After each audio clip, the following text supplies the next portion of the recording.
If you were one of the 160 million people who bought the PlayStation 2, you'd be forgiven for thinking the Wipeout series ended with Fusion, a groundbreaking trilogy in Generation 6, followed by a fast and slick entry in 2002. Then radio silence? But dig a little deeper, or if you're just a fan of the series, and you'd know Wipeout absolutely continued with 2 entries for the PSP and 2048 for the Vita. And these weren't some hand-me-down ports or spin-offs, these were the mainline entries for the Wipeout IP. Every bit as complete and technically impressive as before. Problem is, the handheld market never had the same number of eyes on it as the living room sets, unless you were Nintendo, leaving a large segment of the gaming public and sales off the table.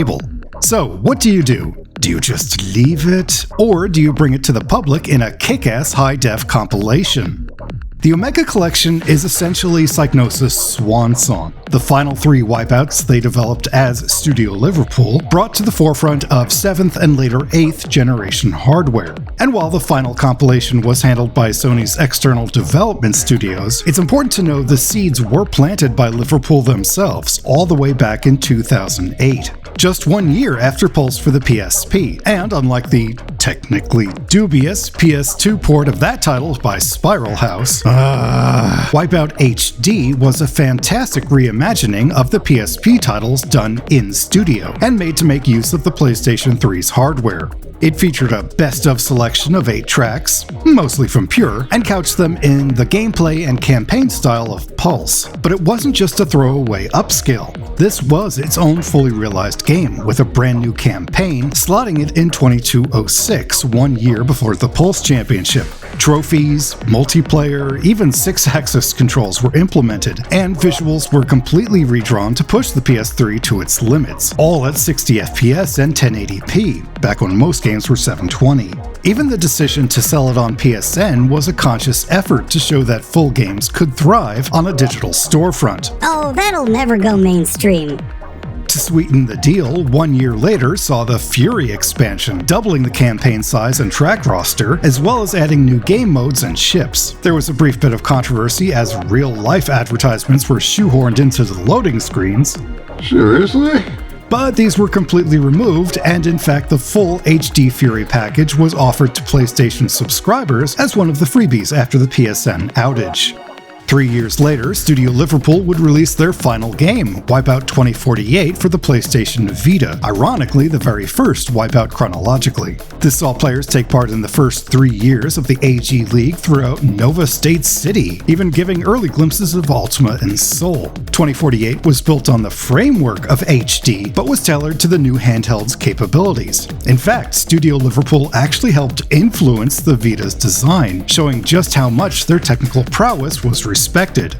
And finally, in mid-2012, the HD Fury campaigns were ported into 2048, making this sort of an Omega Collection before 2017's Omega Collection. All 3 games, glossied up even further, PSVR ready, and available on PS4, PS4 Pro, and now PS5. And it's awesome.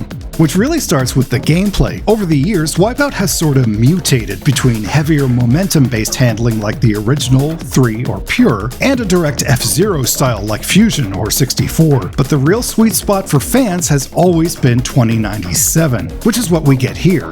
It's the perfect balance. At higher speed classes, you'll need to memorize the tracks and start those turns early, but not so much that you can't make adjustments on the fly, such as when battling opponents. It's intuitive, while still being uniquely Wipeout. You'll need to use the air brakes to swing the tail around tight turns, but there's an assist function if you need help keeping off the walls. The side slip and barrel roll are available to make last-minute corrections or gain a speed boost, respectively. The craft represent a good spread between speed, handling, and shields, which is further developed in 2048, where each team has multiple variants. Speed and handling are what they say on the box, but combat ships are given more powerful pickups and armor, which are great for elimination matches. Later, you'll unlock prototype ships, which have unique abilities such as recharging health or top speed boosts. Power-ups are fan favorites as well. Guided and unguided missiles, mines and bombs, shields and turbo.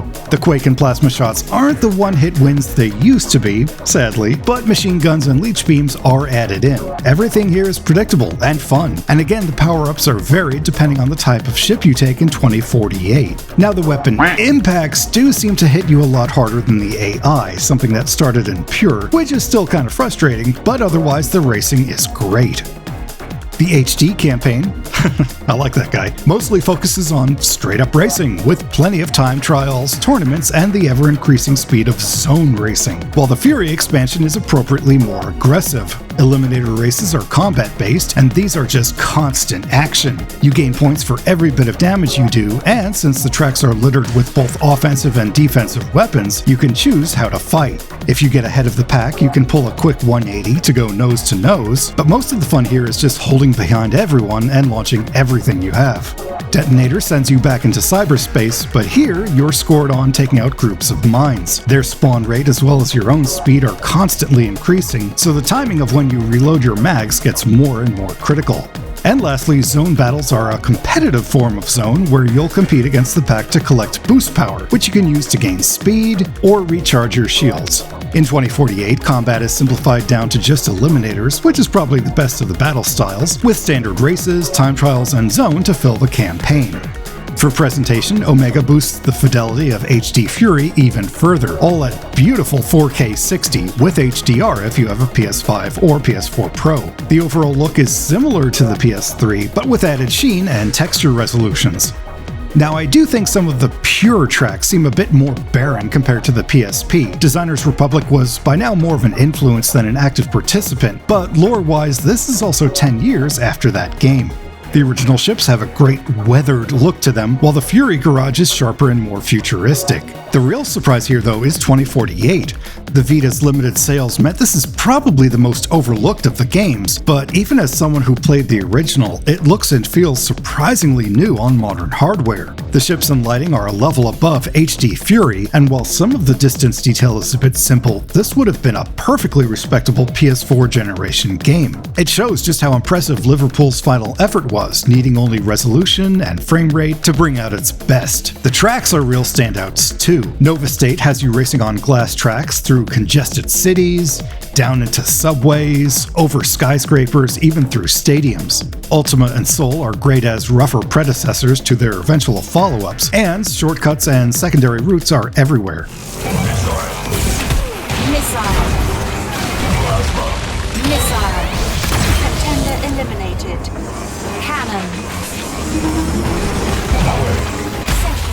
Sound is phenomenal. Each craft has its own unique engine note and computer announcer, and they all sound straight out of a big-budget sci-fi movie. The techno soundtrack is excellent, but then again it always was, with plenty of fast house beats to drive the action. Now, at the risk of some downvotes, I'll say nothing quite matches DJ Sasha and the soundtrack of 3, but there's no complaints here. It's a great selection with some standout tracks. I do think they missed an opportunity to include Age of Love though, pretty much the inspiration for all of Wipeout's sound.